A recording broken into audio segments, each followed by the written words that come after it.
Dong Aratiles po.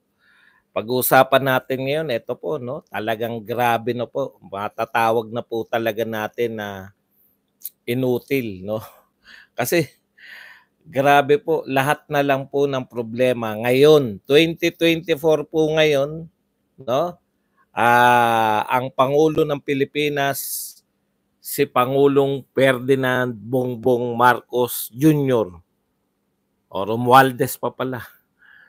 Pero lahat po ng problema ngayon ay gustong isisi ng mga tambilawan, no? Yung mga tambalos-los na dilawan. Gusto po ng mga tambilawan na isisi po ito sa presidente noong 2016 to 2022. Ngayon lang po ako nakakita ng ganito kainutil na uri ng pamamahala, no? Lahat ng susulpot na problema, isisiyan, automatic kay Duterte. Una, nagbibiro lang tayo, no? Pero talagang mukhang yun po ang talagang purpose, ayun po talaga yung ginagawa nila. Tignan nyo po, ito po ang latest, pertussis. Panahon po ni Duterte, dahil hindi naman tayo medical, wala po tayong kaalam-alam sa medisina. Hindi ko po alam kung ano yung pertussis na yan. Ngayon pong may namamatay, 2024, 2022, umupo si Pangulong Marcos, wala pa yan, hindi pa natin kilala. 2023, nakaisang taon, diretso, hindi po natin yang kilala. 2024 po, nabalitaan natin, meron palang sakit na pertussis. Akalain ninyo, may mga namatay. Akalain po ninyo, ang sisi kay Duterte pa rin. Tindi talaga. Matindi talaga. Kaya alam nyo, hindi malulutas eh. Once nang ang pamunuan, ang mga dapat lumutas ngayon ay naninisi, ay wala na yan. Huwag na kayong umasa, malulutas pa yan. Okay. Pag-uusapan din po natin. Intro pa lang po, gigil na tayo. Pag-uusapan pa rin. Hindi na talagang ito po ang pinakaswabe sa lahat. Wala na po sigurong hihigit pa rito sa kainutilan. No? Hindi ko po naintindihan kung bakit. Ito po, meron pang isa, hinihirit pa nila yung Pogo pa rin, no? Pogo pa rin, sisi pa rin. Marami daw espiya kasi ngayon dahil sa Pogo ni Duterte. Duterte pa rin. Kaya anak ng tinapay. Oh. Okay. Isa pa po, hinikayat po ng grupo ni Carpio. Si Antonio Carpio, yun pong ating dating Associate Justice ng Supreme Court, ay hinihikayat po ang pamahalaan to na magsampa ng reklamo laban po dito kay laban po sa China. Reklamo na naman, kaso na naman, kung manalo na naman tayo. Nakakatuwa. At syempre po, ang pinaka-latest, ang media po, particular, tukoy na natin tong Inquirer, no? Hindi na kayo updated sa balita. Binabanatan po ng Inquirer, yung nasagot na. Wala pong kasunduan kay sa pagitan ni Pangulong Duterte at saka Xi Jinping. Walang gentleman's agreement, wala po, at kahit na anong agreement. Ang sabi po ni Secretary Panelo, nagkausap sila ni Pangulong Duterte 2 beses ngayong Holy Week. Walang kasunduan. Sabi pa nga ni Pangulong Duterte, talagang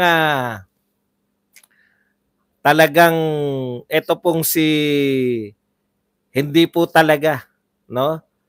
Iniiwasan ni Pangulong Duterte dahil mainit po yung usapin ng ayungin nung siya po ay presidente. Grabe po, sa totoo lang po, no? Yung init. Lalabas lang po ako sa kwarto ko, putya, talagang kala mo nasa pugon eh. Okay, yan po mga pag-uusapan natin, pero bago yan, kung bago ka pa lang dito sa ating channel, mag-subscribe ka na. Dahil ito lang ang tayong channel na may kinikilingan, may pinapanigan, una sa balita, huli sa impormasyon, kaya ano pang hinihintay nyo? Pindot na, okay. Isa-isahin po natin, no? Ito po, naawa po ako sa media. Alam nyo, updated na po lahat. Alam nyo po kung bakit updated yung mga mamamayang Pilipino? Ha? Kumukuha na po sila ng balita ngayon dito po sa mga vlogger. Updated po yung mga vlogger eh. Antindi po, no? Ito pong media, particular, ito ha, tignan nyo to ha. Ito ay nilabas ngayon ng Inquirer. Sabi rito ni Haiderian. Nasaan na si Haiderian? Aba, hindi ko yan. May pamagat na Second Thomas Shoal Crisis, a Duterte Legacy. Sinisisi pa rin po ni Haiderian itong si Pangulong Duterte dito sa Second Thomas Shoal. Kung di ako nagkakamali, ito po yung Ayungin Shoal, no? Kasi ang arte, Second Thomas Shoal pa eh. Okay. Ang sinasabi niya pa rin, kinukot niya pa rin si Harry Roque tungkol po dyan sa gentleman's agreement. At sinisisi niya po itong gentleman's agreement, ganun pa rin po, no? Nananahimik daw po yung mga Duterte. Ito po, nagsalita na yung mga Duterte, hindi ka kasi updated eh. Yan ang problema nyo sa media.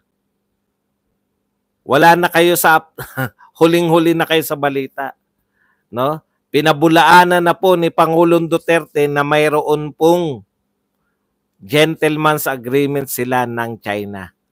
Late na po kayo, no? Diyan sa Inquirer. Aba, magbasa kayo. magbasa naman po kayo makinig naman kayo sa mga vlogger. Kasi ang mga vlogger ngayon, una sa balita, una sa impormasyon. Baliktad na eh. Kaya lahat po ng tinalakay niya rito, wala na po silbi na pinamigay tayo, no? Mga kung ano-ano mga pinagsabi. Yun lang po yung gusto kong i-point out. Pagdating po sa paunahan, ako nakita ko yan eh. Nakita ko sa actual yan eh. Yung media, nung manunumpa si BP Sara, ang dami pong setup talaga ng media. Samantalang yung mga vlogger, may hawak lang na stick. Anong tawag dito sa stick namin? Yung pang-vlog na stick. Tsaka yung meron lang kaming cellphone. Kaya na namin magbalita. Sila, ang dami. May director, may mga producer. Ang dami po nila. Kaya po late na kayo. No wonder. Hindi tripod, monopod lang. Monopod lang kami, hawak lang namin, nakakapagbalita na kami. Kung ano yung nagaganap. Sila, hindi po, kinakailangan pa. Ite-taping pa nila, tapos magre-reshoot pa uli. Tuturuan pa yung mga reporter. Late na po kayo. Ang latest na balita po, no? Nagsalita na po ang kampo ni Pangulong Duterte, wala pong naganap na gentleman's agreement sa pagitan ni Pangulong Duterte at ni Pangulong Xi Jinping. Yan po ang latest. Kaya lahat ng sinasabi ninyo na paninisi kay Pangulong Duterte, hindi natin alam kung paano po nyo i-reconcile. Ang problema sa mga yan, ako pag nagkamali ako, ano bang time yung may nag-correct sa akin, di ba? O tatanggapin mo kasi tama yung nag-correct eh. Pero yung media natin, hindi tatanggap yan ng pagkakamali nila. Pangangatawanan nila yan. Okay, punta na po tayo rito sa mainit na mainit. Gigil ako nung nababasa ko to eh, no? Ito po si Garin. Kilala niyo naman po si Congressman Garin. Ito po yung dating DOH Secretary nang nagkaroon po ng mga problema yung Dingback siya, no? Okay, alam na natin yung kanyang background. Hindi naman po ako medical expert. Wala po akong alam dyan sa Dengbaksya na yan. Pero kilalang kilala po natin yan. Lahat. Lahat tayo kung ano naganap dyan sa Dengbaksya. Di ba? Hindi pa po panahon yan ni Pangulong Duterte. No? Hindi pa po yan panahon. Ahead po yan. Yung Dengbaksya issue po ay panahon po ni Pinoy. Itatama lang natin kayo kasi kung makasisi kayo eh. Okay. Ngayon, etong Congressman Garin na na-involve po sa meron pong yung issue po kasi siya yung DOH nun. Hindi ko po masasabi kung ano na nangyari diyan. Wala akong update eh, no? Pero na-issue po talaga yung Dengbak. Alam nga naman hindi natin alam na na-issue yung Dengbak siya. Pero kung yan ba talaga ay mabisa o hindi, paubaya natin sa kanila yan. Anyways, ito po ang sinabi ni Garin, no? Tungkol po dito, pertussis. Talagang may karapatan ba si Garin na magsalita sa pertussis? Meron naman po dahil una, doktor siya. Ikalawa, dati po siyang DOH secretary. So may karapatan po siya. Ito po ang sinabi ni House Deputy Majority Leader ano ba pangalan ni Garin? Teka. Garin. Representative Janet Garin. Yan. Previous administration to blame for pertussis outbreak as vaccine hesitancy persists. No? Ang may kasalanan daw po ng pertussis ngayon, 2024 lang po tayo na balitaan natin na may namatay. No?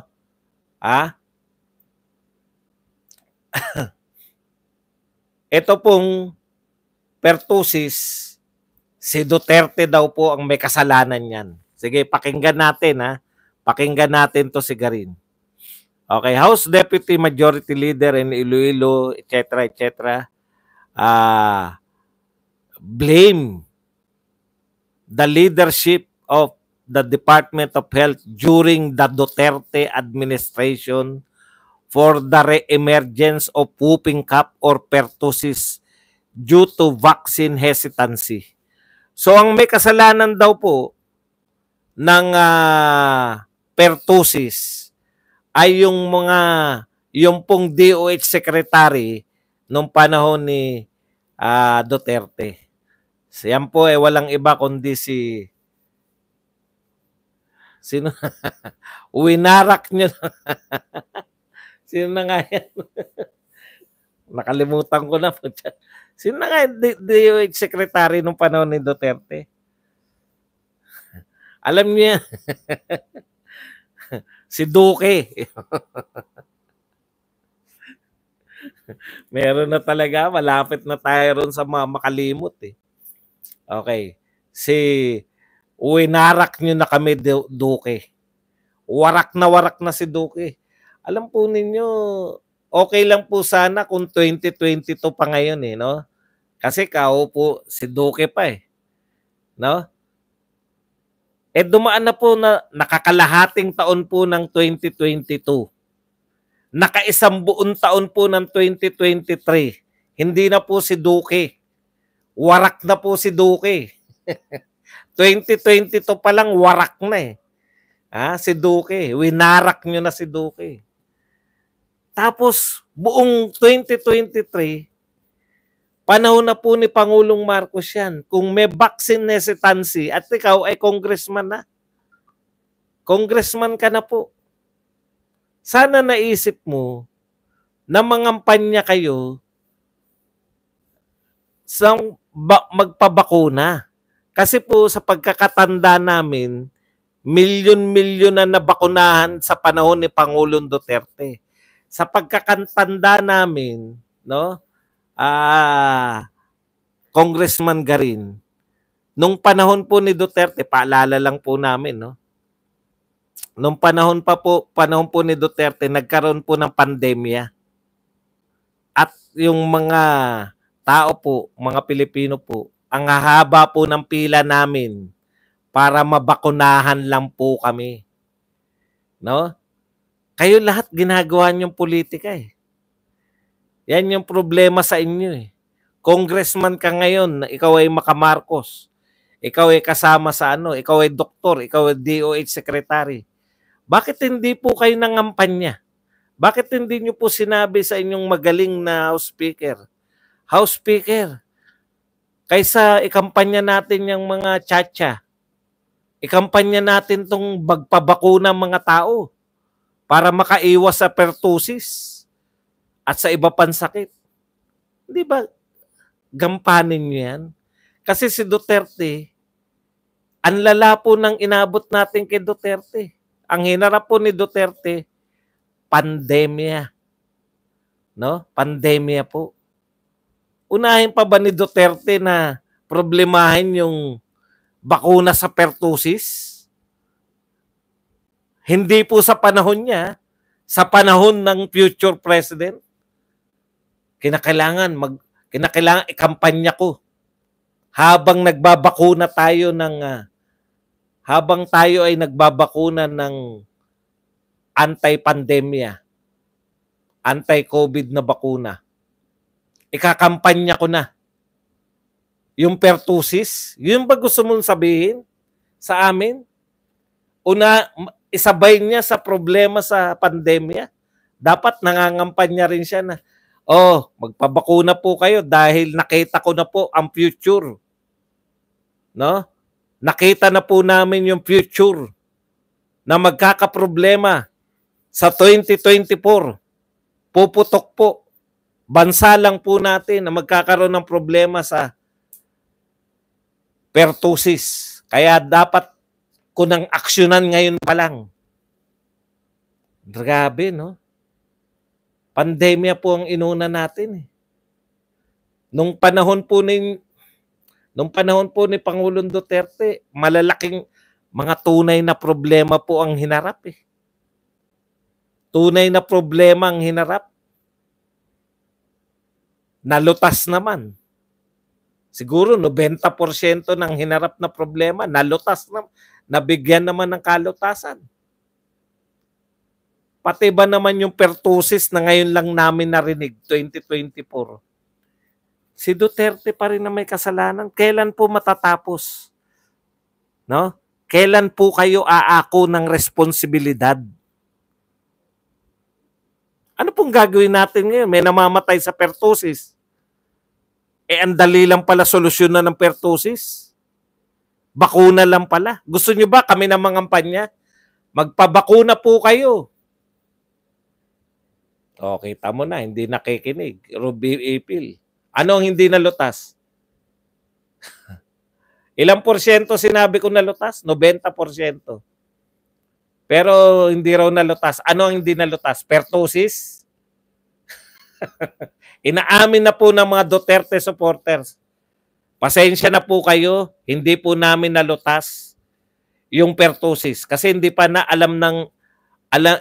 alam ng Godfather, winarak nyo na kami Duque na meron palang pertussis.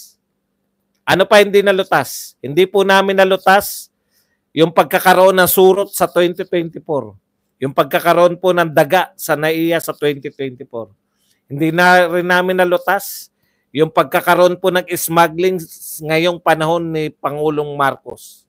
Yan po ang mga hindi namin nalutas. Yung mga future na problema na sinisisi ninyo ngayon. Hindi po namin nalutas. Humihingi po kami ng paumanhin sa inyong lahat kasi inaakusahan kami. Inaakusahan si Pangulong Duterte, hindi niya raw nalutas yung mga problema niya. Pasensya na po kayo, ako na po humihingi in behalf of former President Duterte. Hinihingi ko na po ng pasensya na hindi namin nalutas yung mga problema ngayon na cannon, water cannon bombing ng China sa mga ship, no? Supply ship ng Pilipinas ngayong 2024. Pasensya na kayo, hindi namin kayang lutasin talaga yan. Dahil future tense pa yan eh. Antindi nyo, no? Lutasin nyo problema nyo. Huwag kayo dito pumasok. Pumunta kayo rin sa mga vlogger nyo. Itanong nyo sa mga vlogger nyo, bakit hindi ba malutas natin yung mga problema? Bakit sinisisi natin yung problema ngayon 2024 sa presidente ng 2016 to 2022. Dun pa lang bagsak na kayo kagad Pwede nyo bang isisi yung future problem kay Duterte? Hindi nyo nalutas yung traffic ng 2024. Kasi hindi nyo nakita na mayroong magbubutas ng globe at hindi nyo kayang patakpan sa globe. Pero kaya ninyong mag-press conference.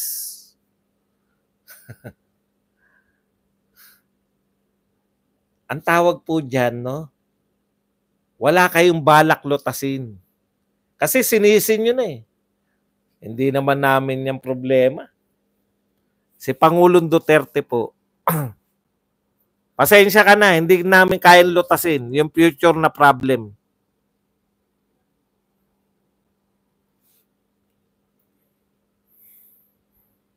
Hindi namin kayang lutasin na ipahihinto yung operasyon ng tren na wala namang alternatibo. May gagawin bang tren? Pinahinto na Sana naman may gawin. Alam niyo po, may hinarap din pong problema si May hinarap din pong problema itong si Pangulong Duterte. Droga. Laganap po yung droga ng panahon ni Pangulong Duterte. Sinisi niya po si Pinoy. Ay, may droga, panahon pa ni Pinoy yan Panay po kayo sisi dahil inutil kayo. Inutil lang po ang ganyan mag-isip. Lahat na lang sisisihin ninyo. O ngayon, anong gagawin natin ngayon? Umaamin na kami. Hindi namin kayang lutasin. Si Pangulong Duterte, in behalf of President Duterte, kami po ay humihingi ng tawad sa sambayan ng Pilipino dahil hindi po namin nalutas yung mga problema ng 2024. Bakit po namin hindi kayang lutasin? Hanggang 2022 lang po ang panunungkulan namin. Nakinamin na ako kasi paulit-ulit kayo Lahat po. Lahat ng suliranin ngayon kay Duterte. Ngayon, anong gagawin natin ngayon? Ngayon na tayo binobomba ng mga Amerikano, ay ng mga inchik. Si Duterte kasi may kasalanan. Ano nga ang gagawin natin? Hindi, nakapagkasundo kasi. Ano nga ang gagawin natin? Bakit kasi ano nga ang gagawin? Di ba? Ano ang gagawin? Paano lulutasin ngayon? Sasabihin nyo, si Duterte may kasalanan yan. Ngayon, ano nga gagawin nyo? Sabi nyo, yung pertussis po ba parang COVID yan? Di pa naunawaan? Ang dami ko nababasa dito. Yung pertussis ay kayang maiwasan sa pamamagitan ng pagbabakuna. Ang binakunahan ng ating Pangulong Duterte nung panahon niya, COVID, hindi pa po ganap na naunawaan. Alam niyo ba yung bakuna natin sa COVID? Lakasan lang ng loob. Alam niyo ibig sabihin ng lakasan ng loob? Kulang po sa test yung mga yan, yung COVID. Pasensya na po kayo kung hindi namin malutas yung problema sa kawalan ng plaka, sa kawalan ng lisensya, plastic sa lisensya. Pasensya na kayo kung hindi namin kayang lutasin yung pambubomba sa water cannon. Kasi sa future pa yan Lilipas din yan. Ganun kasi yung attitude nila May problema ba? Isisi sa Duterte, lilipas din yan. Magagalit yung mga kakampi natin, yung mga kakampi nila, yung mga tambilawan, tambalaslos na dilawan, magagalit yung mga kakampi natin sa Duterte, hindi sa atin. Oo nga, no? Pinakamagaling na Pangulo. Ito po, Pinakamagaling lumutas ng suliranin. Kasi wala siyang balak lutasin eh. Sinisi na nila sa Duterte.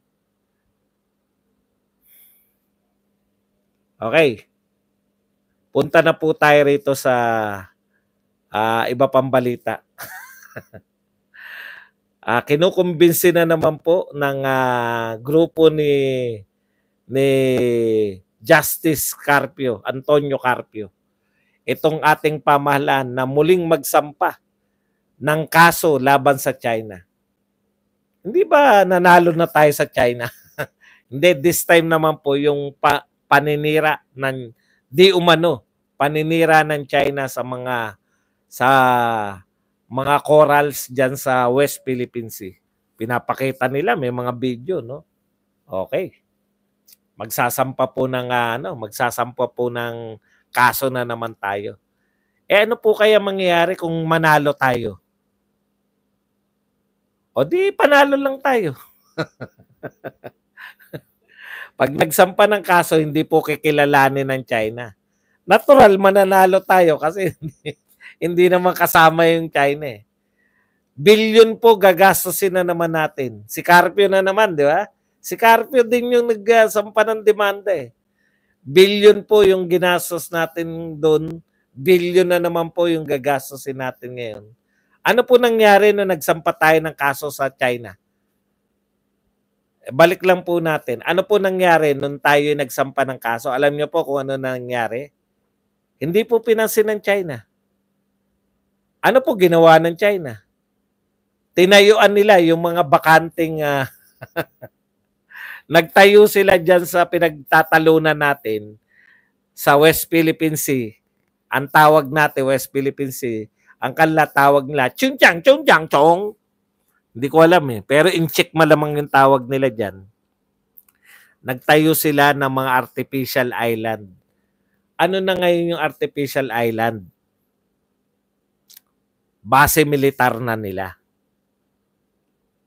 Anong ginawa natin nung panahon ni Pinoy habang tinatayo yan? Sabi nila General Parlade, naghihintay sila ng order kasi naka-assign dyan si General Parlade. Habang nagsisimula pa lang yung China, pwede pa nilang lusubin. Naghihintay sila ng order mula sa Pangulo ng Pilipinas. Totoo to ha. Kinukwento ni Parlade to. Pwede pa nilang mapigilan yung ginagawa ng China. Ano pong ginawa ng Pilipinas? Instead po na palayasin doon. Kasi una, nagsimula po yan yung mga parang mangingisda lang nila na nagtayo doon. Ano pong ginawa natin? Sampa tayo na reklamo. Habang nakasampa tayo na reklamo, 2013 tayo nagsampa na reklamo. 3 taon, 2016 lumabas yung resulta. Yung 3 taon na yun, instead na pagtanggol natin ang teritoryo natin, inatupag natin yung pagkakaso. Nanalo naman tayo. May base militar na sila pagkatapos ng kasuhan. Pag nagkaso po tayo, ano pong gagawin kaya ng China? Baka hindi na atin yung ayungin. Wala tayong gagawin kasi nagkaso na tayo. Alam niyo po, lahat po mag-aral kayo ng history. Wala pa po sa history na nagdemanda lang. Dinemanda mo yung mga empire, sinasakop ka. Hindi nyo kami pwedeng sakupin. Amin ito. Ididemanda namin kayo. Wala pa pong nanalong demanda. Minsan, no?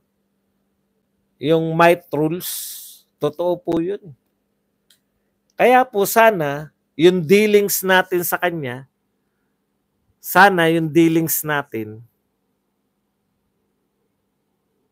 maging practical po yung deal natin sa China, no? Paano maging, yung how we deal with China, hindi, baka mamali na naman kayo ng pagsasalita, no? Yung dealings po natin sa China, dapat practical. Kasi yung approach ni Pangulong Duterte, practical eh. Nakapangisda uli yung mga mangingisda natin sa Baho de Masinloc, no? Hindi tayo nasakupan ng kahit na anong teritoryo nung panahon ni Pangulong Duterte dahil sa very practical niyang approach. If you cannot beat them, join them. Kung hindi mo siya kaya tapatan ng agawan ng teritoryo, makipagkaibigan ka para hindi ka maagawan ng teritoryo. Effective ba? Effective. Effective po. Bakit effective? Hindi tayo nakakuha na ng teritoryo. Gusto mo ipagtanggol yung teritoryo mo. Diplomasya ginamit. Ngayon, minamasama natin. Balikan lang natin.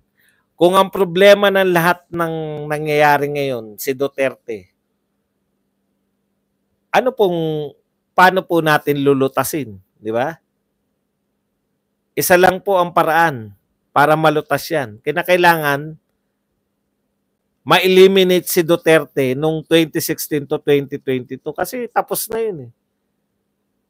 Ang solusyon po dyan, kung ganyan po kayo mag-isip, yung gobyernong ito ngayon, kung ganyan po kayo mag-isip, simple lang po ang solusyon. Gumawa kayo ng time machine para mabalikan nyo, suportahan nyo si Marroas, hindi manalo to si Duterte. Kasi, pag nanalo si Duterte, para ma-prevent nyo si Duterte, kasi tingin nyo, ang problema ng bansa ngayong 2024, ang problema ng bansa ngayon, si Duterte lang.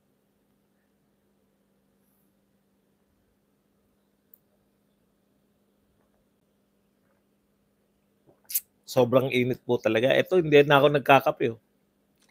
Malamig na tubig. Yan lang po ang ating topic. Pwede na po tayong magbasa ng inyong mga komento. Yan, basa na tayo.